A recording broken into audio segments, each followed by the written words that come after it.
Baiklah, Assalamualaikum warahmatullahi wabarakatuh.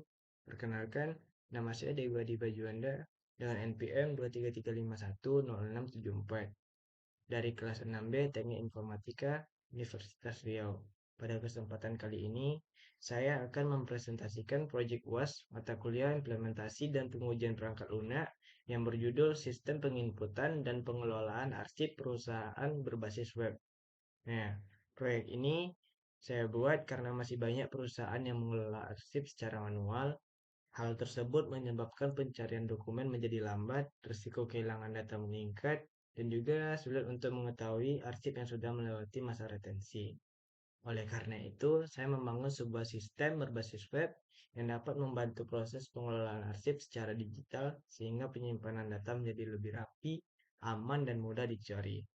Nah, di sini teknologi yang saya gunakan pada sistem ini adalah front end menggunakan Vue 3 dengan Pinia, back end menggunakan PHP native, database menggunakan MySQL atau MariaDB, dan juga untuk deployment-nya saya menggunakan layanan hosting Infinity Free.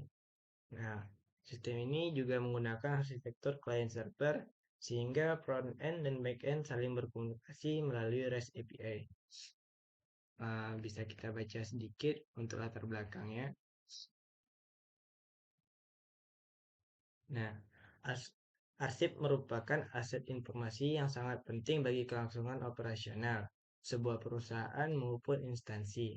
Berdasarkan ketentuan umum mengenai kearsipan yang berlaku di Indonesia, arsip dibedakan menjadi arsip dinamis, yaitu arsip yang masih digunakan secara langsung dalam kegiatan pencipta, arsip dan disimpan dalam jangka waktu tertentu, di mana terdiri dari arsip aktif dan arsip inaktif serta arsip statis, yaitu di mana arsip yang memiliki nilai kesejahteraan dan disimpan secara permanen.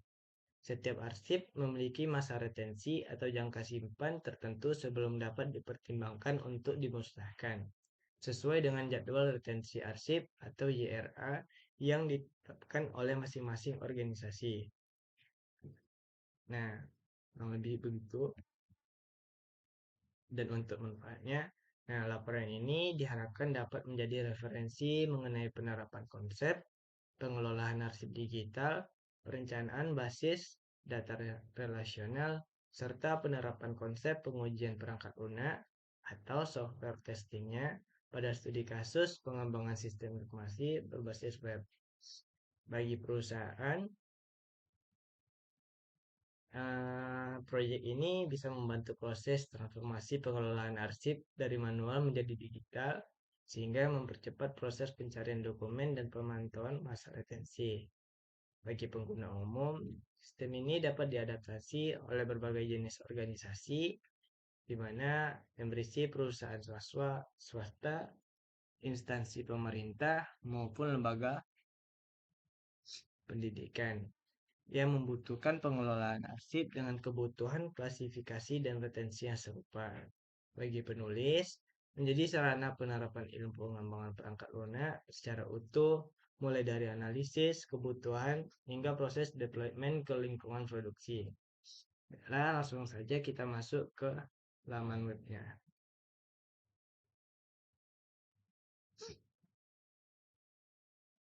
Nah, pada Pada pertama ini saya akan mendemonstrasikan halaman login menggunakan pengguna memasukkan username dan password. Di sini saya menggunakan username-nya untuk admin dan passwordnya admin 123. Kalau sudah, kita langsung masuk. Password ini tidak disimpan dalam bentuk teks biasa, melainkan menggunakan enkripsi Brightcrypt. Apabila login berhasil, maka sistem akan mengautentikasi sehingga hanya pengguna yang memiliki hak akses yang dapat menggunakan sistem. Nah, ini ada pada laman pertama, kita akan dihadapkan dengan dashboard. Nah, ini untuk halaman dashboardnya. Pada halaman ini ditampilkan ringkasan kondisi arsip perusahaan seperti total arsip, distribusi berdasarkan kategori, distribusi berdasarkan departemen, arsip yang melewati masa retensi, serta aktivitas serta aktivitas terbaru penggunanya. Di sini bisa coba kita langsung aplikasikan. Nah, contohnya seperti ini. 2005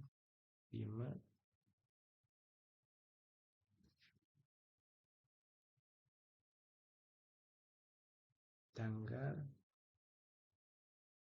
30 06 2022.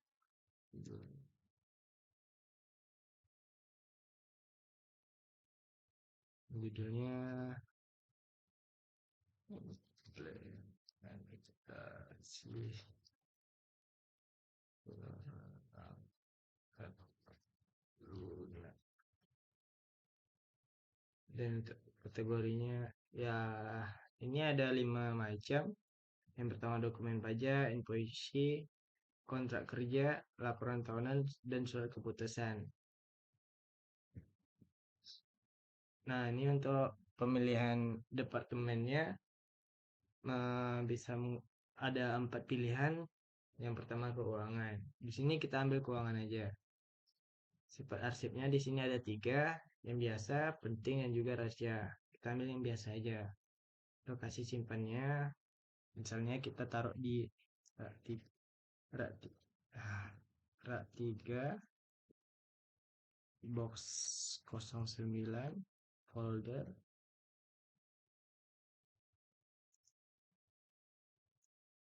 23. Di sini kita bisa memberikan deskripsinya ya sesuai dengan apa yang kita inginkan. Di sini saya titik aja.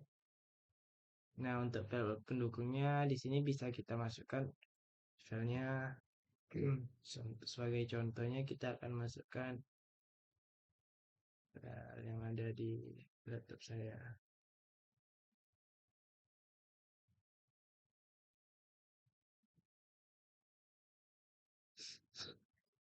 Nah, di sini sudah sudah bisa kita uploadment, bisa kita lihat di sini sudah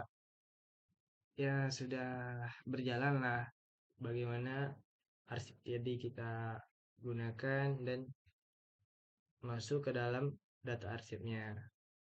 Sini untuk melihatnya inaktif, musnah, aktif, statusnya, ada judul, kategori, departemennya, sifatnya, dan juga statusnya. Nah, kalau untuk ini mau kita hapus, kita tinggal tekan hapus. Dan akan memunculkan notif ya tabnya lah. Maka data arsip yang kita bikin tadi akan hilang. Ini contoh saya yang bikin tadi.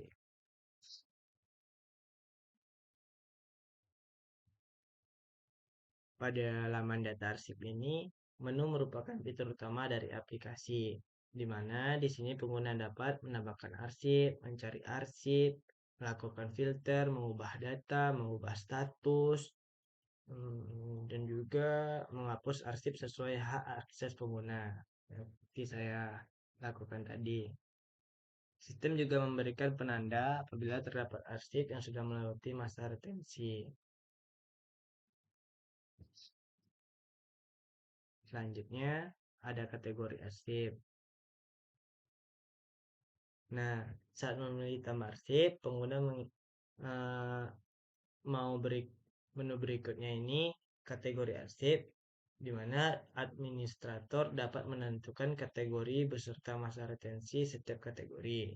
Retensi inilah yang nantinya digunakan untuk menghitung apakah suatu arsip masih aktif atau sudah melewati batas penyimpanan. Nah, ini contohnya nama kategorinya. Yang seperti tadi bisa kita tambahkan. Ya kayak inilah keputusan pemilihan KP itu. KP 3 keterangan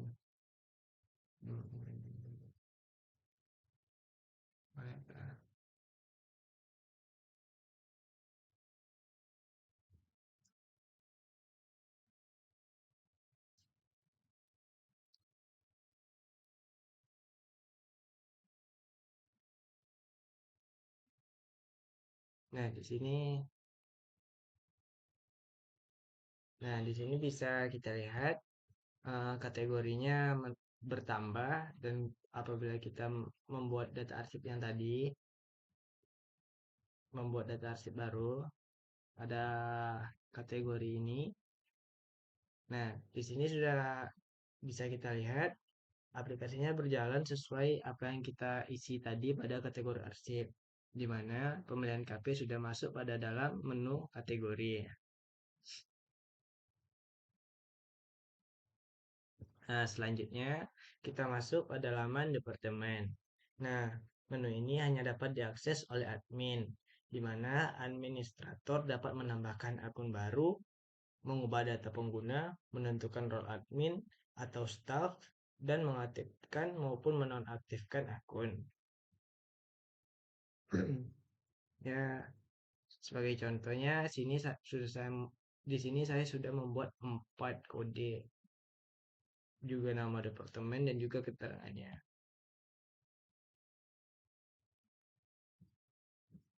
Oh ya, di sini juga bisa kita untuk mengedit eh, mengedit dalam keterangannya. Juga nama departemennya di sini keuangan dan pemasukan.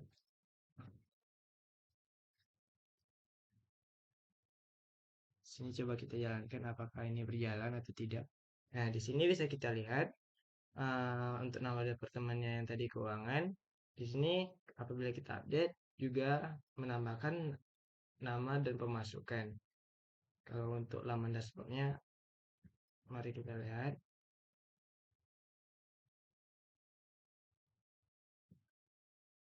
Nah, di sini bisa kita lihat untuk lamannya dalam kategori pemilihan departemen sudah terupdate. Berarti webnya berjalan yang lancar. Selanjutnya untuk kelola pengguna. Menu ini hanya dapat diakses oleh admin. Juga mengaktifkan menonaktifkan. Nah, mengubah data pengguna, menentukan role admin, dan juga mengaktifkan akun-akun kita. Ini administrator admin kita, dan juga di sini ada staffnya, role-nya bisa kita lihat.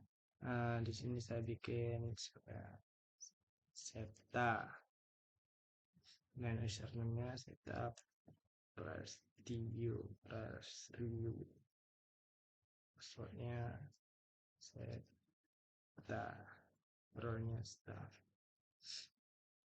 Nah, di sini bisa kita lihat pengguna untuk mengatur akun admin dan juga ada staffnya bisa mengakses sistem ini sudah berjalan. Untuk admin ini karena di admin maka tidak bisa dihapus. Kalau ini untuk staff bisa dihapus. Selanjutnya kita masuk ke menu aktivitas. Fitur ini yaitu semua aktivitas pengguna seperti tambah, edit, ubah status maupun hapus arsip akan dicatat secara otomatis. Dengan adanya audit trial ini, administrator dapat mengetahui siapa yang melakukan perubahan dan kapan perubahan tersebut dilakukan.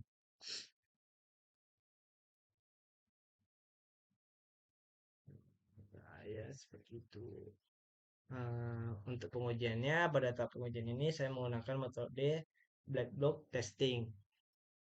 Beberapa skenario yang diuji antara lain yaitu login berhasil, login gagal, akses tanpa token, tambah arsip, juga nomor arsip duplikat, perusahaan status, menambahkan hak akses, hingga proses logout.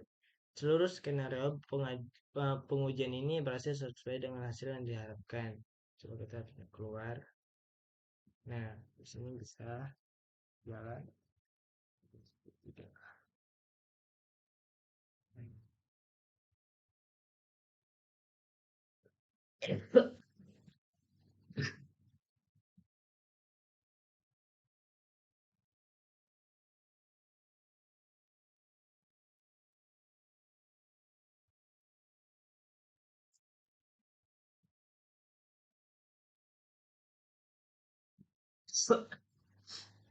Setelah aplikasi selesai dibuat, sistem kemudian saya deploy ke layanan Infinity Free.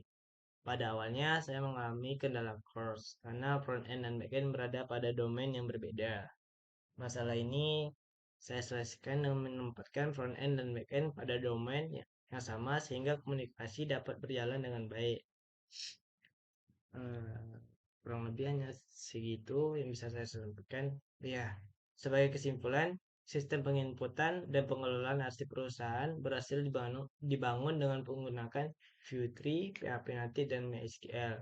Sistem ini juga mampu membantu perusahaan dalam mengelola arsip secara digital dengan fitur autentikasi, dashboard, pengelolaan arsip, kategori, hingga departemen, serta menghitung masa retensi secara otomatis. Demikian presentasi yang dapat saya sampaikan. Terima kasih. Assalamualaikum warahmatullahi wabarakatuh.